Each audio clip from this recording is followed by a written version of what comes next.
Përshëndetje. Arrestimi I shefit komisariatit policisë Sarand Gëzim Bashllari nuk është gjë tjetër veç se pjesë e skenarit të luftës së bandave brenda policisë së shtetit dhe qeverisë për kontrolle territoresh. Ashtu siç ka bërë paraardhësi I tij Proda apo Didi e të tjerë me radhë, të njëjtën gjë po bën edhe Skënder Hitaj me emërimin e paraardhësve të tij. Gëzimi Bashllari u emërua në këtë detyrë si njeri besnik I partisë nga Ilir Proda. Emërimi I tij në një nga qytetet ku pastrimi I parave të drogës dhe korrupsionit është I dukshëm, nuk është I rastësishëm. Është pjesë e një zinxhiri të së gjithës që fillon nga kryeministri dhe shtrihet deri tek hallka më e fundit e policisë së shtetit.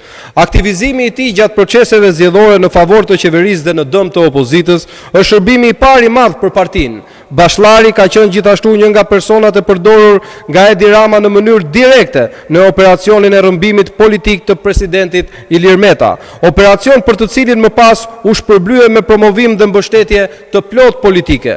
Për këto arsye, po bëhen përpjekje për të mbrojtur atë dhe për ta favorizuar kudo. Sipas raportimeve mediatike aktualisht, ai nuk mbahet në ambientet e paraburgimit, por në spitalin e Burgut, çka shton dyshime mbi trajtimin preferencial që po I ofrohet, duke I thënë ne nuk I kemi harruar shërbimet e tua.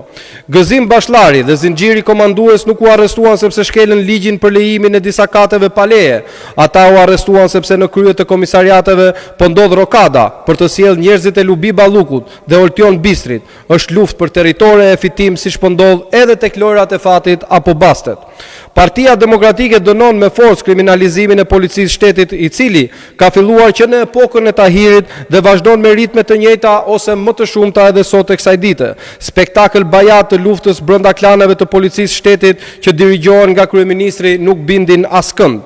Në rast se Hitaj arrestoi Bashlarin, do të emërojë në vend të tij Bashlar tjetër, I cili njësoj do të mbyll syt para trafikut të drogës, luftës për territore të bandave apo kriminalitetit. Mjafton që të ndjek me përpikmëri urdhrat e shefit të tyre Edi Rama. Partia Demokratike bën thirrje që të ndalet kriminalizimi I mëtejshëm I policisë shtetit, ku pola e së cilës është mbushur me patronazhist, militant dhe persona të lidhur me krimin e organizuar.